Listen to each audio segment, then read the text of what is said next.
எல்லாருக்கும் வணக்கம். நான் நம்ம தேனி தென்றல் சேனல்லேருந்து பூங்கொடி பேசுகிறேன். இன்றைக்கி நாம் பார்க்க போகிற வீடியோ என்னென்னு பார்த்தீங்கன்னா, நெக்லைன் ஃபினிஷ் பண்ணுறதோட டிப்ஸ் அண்ட் ட்ரிக்ஸ் தான் பார்க்க போகிறோம். இதில் நான் நெக் பற்றி சொல்லிக் கொடுத்துருக்கேன். ஓகே, வாங்க வீடியோக்குள்ளே போகிறதுக்கு முன்னாடி நம்ம சேனலை சப்ஸ்கிரைப் பண்ணிக்கோங்க. உங்களுக்கு பிடிச்சிருந்தா உங்கள் ஃப்ரெண்ட்ஸுக்கு ரெக்கமெண்ட் பண்ணுங்கள். அதுக்கு முன்னாடி நம்ம சேனல் வீடியோஸ்க்கு ஒரு லைக் போடுங்க. ஓகே, இப்போ நான் நெக் கட் பண்ணியிருக்கேன். சென்டரில் நல்லா ஷார்ப்பாக இருக்கிற மாதிரி கட் பண்ணியிருக்கேன். எந்த விதமான அளவும் கிடையாது. இப்போ நான் ஸ்ட்ரைட் பீஸ் தான் எடுத்துருக்கிறேன். இந்த ஸ்ட்ரெயிட் பீஸில் வந்து பார்த்திங்கன்னா எந்த விதத்துலையுமேவும் நாம் டபுளாக ஃபோல்டு பண்ணிவிட்டு சிக்ஸாக்காக இல்லாமல் நாம் எடுத்துக்கலாம். நெக்லைனில் அப்படியே நான்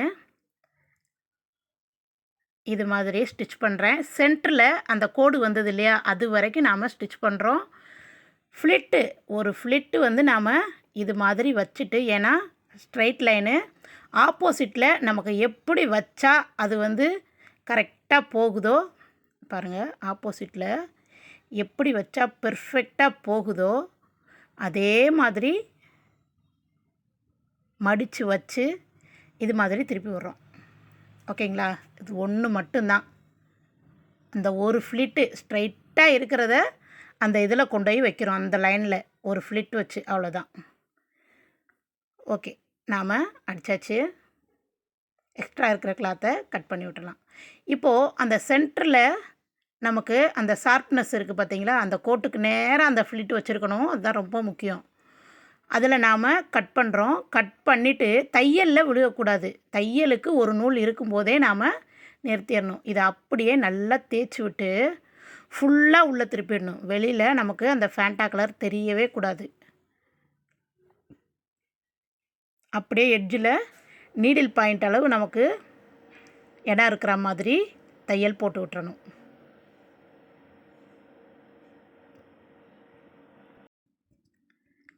நடுவில் சென்ட்ரு அந்த கார்னர் வரும்போது ஊசியை உள்ளே நிறுத்தி இது மாதிரி திருப்பி விட்டு நெக்லைனில் எட்ஜில் நீடில் பாயிண்ட் அளவு இடம் விட்டுட்டு ஸ்டிச் பண்ணணும். அவ்வளோதான். நாம் இந்த நெக்கு திருப்பி முடிச்சிட்டோம். இப்போ பாருங்கள், பர்ஃபெக்ட் ஃபினிஷிங்காக இருக்கும். அந்த கார்னர் வந்து செம ஷார்ப்பாக நமக்கு திரும்பி கொடுத்துருக்கோம்.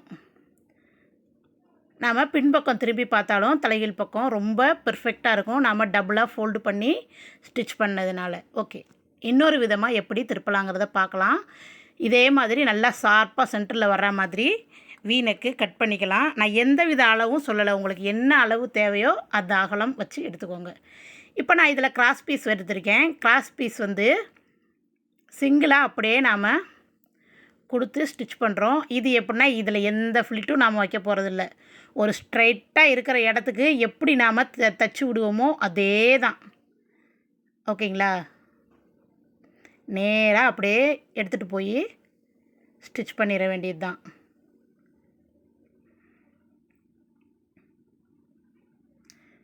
பண்ணியாச்சு.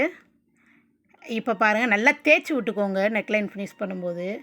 இப்போ இதை மடிச்சுட்டு இந்த தையல் எங்கே வந்ததோ அங்கேயே கொண்டு போய் நம்ம மடித்து விட்றோம். பிசுறு பகுதி மடிச்சுட்டு திரும்பவும் அங்கேயே கொண்டு போய் வைக்கிறோம். இதுவும் 1.25 இன்ச்சு தான் நான் எடுத்திருக்கேன். ரொம்ப அதிகமாக எடுக்கலை. நீங்கள் மேக்ஸிமம் எடுக்கிறதா இருந்தால் 1.5 இன்ச்சு வரைக்கும் எடுத்துக்கலாம்.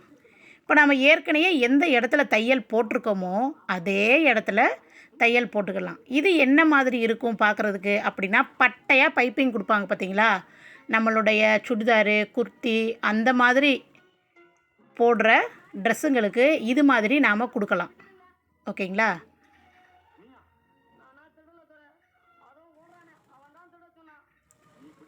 ஓகே, இப்போ நாம் ஃபுல்லாக அடித்தாச்சு. இப்போ பார்த்தீங்கன்னா இது நெக் மாதிரியே இருக்காது இப்போ விரித்து விட்டு பார்த்தா.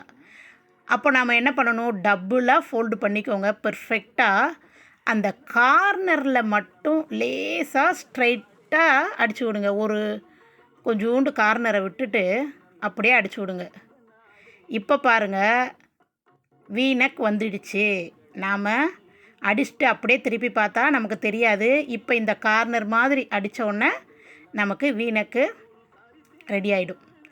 இப்போ மூன்றாவது விதமாக இப்போ பாருங்கள், ஸ்ட்ரைட்டாக 1/4 இன்ச்சு நான் கட் பண்ணிவிட்டு அப்புறமா நான் நெக்கு கட் பண்ணுறேன்.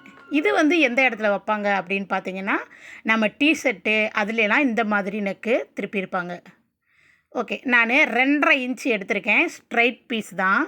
அதை டபுளாக ஃபோல்டு பண்ணியிருக்கேன். ஓகேங்களா, 2.5 இன்ச்சை டபுளாக ஃபோல்டு பண்ணியிருக்கேன், ஸ்ட்ரைட் பீஸு. இப்போது நம்ம என்ன பண்ணணும்னு பார்த்தீங்கன்னா, அந்த ஸ்ட்ரைட்டாக கட் பண்ணியிருக்கோம் இல்லையா, அந்த இடத்தோட கண்டினியூஸ் ஸ்ட்ரைட் லைன் வந்து கொஞ்சம் போட்டுக்கிறோம். இப்போ நான் இந்த பீஸில் வந்து லைன் போட்டு காட்டுறேன். இதை நெக்லைனில் ஃபினிஷ் பண்ணிவிட்டு அந்த வி நெக்குக்கு நேராக இருக்கிற மாதிரி போட்டுக்கிறோம். ஓகேங்களா, வழக்கம் போல் நெக்லைனில் 1/4 இன்ச்சு விட்டு நாம் எந்த இடத்துல கோடு போட்டு வச்சுருக்கோமோ அந்த இடம் வரைக்கும் அடித்தா போதும். இப்போ ஆப்போசிட் சைடும் இதே மாதிரி தான். இன்னொரு பீஸு அதே 2.5 இன்ச்சு டபுளாக ஃபோல்டு பண்ணியிருக்கோம். அதே மாதிரி ஸ்ட்ரைட்டாக லைன் வந்து ட்ரா பண்ணியிருக்கோம். இந்த பக்கம் எந்த அளவுக்கு அடிச்சிருக்கோமோ அதே மாதிரி அடிச்சுட்டு அந்த லைன் வரைக்கும் அடிச்சிடுறோம். இப்போது ஒரு கார்னர் மாதிரி ஃபார்ம் ஆகிருக்கும், நாம் அடிச்சிருக்கிற இடத்துக்கும் நாம் வி கட் பண்ணியிருக்கிற இடத்துக்கும். இதுலேயும் தையலில் படாமல் நாம் இது மாதிரி கார்னர் கட் பண்ணி விடணும். ஓகேங்களா, அப்படியே நாம் இதை வந்து இது மாதிரி புரட்டி திருப்பி விடணும். ஆனால் ஃபுல்லாக திருப்பிடக்கூடாது. இந்த ஃபேண்டா கலர் வந்து நமக்கு நல்லா வெளியில் தெரியணும். ஓகேங்களா, உங்களுக்கு நான் நல்லாவே தெளிவாகவே காட்டியிருக்கேன். எக்ஸ்ட்ரா இருக்கிற பீஸை உள்பக்கமாக தள்ளி விட்டுருங்க. கிராஸாக வர்ற மாதிரி வச்சோம்னா அது பெர்ஃபெக்டாக திரும்பி இருக்கும்.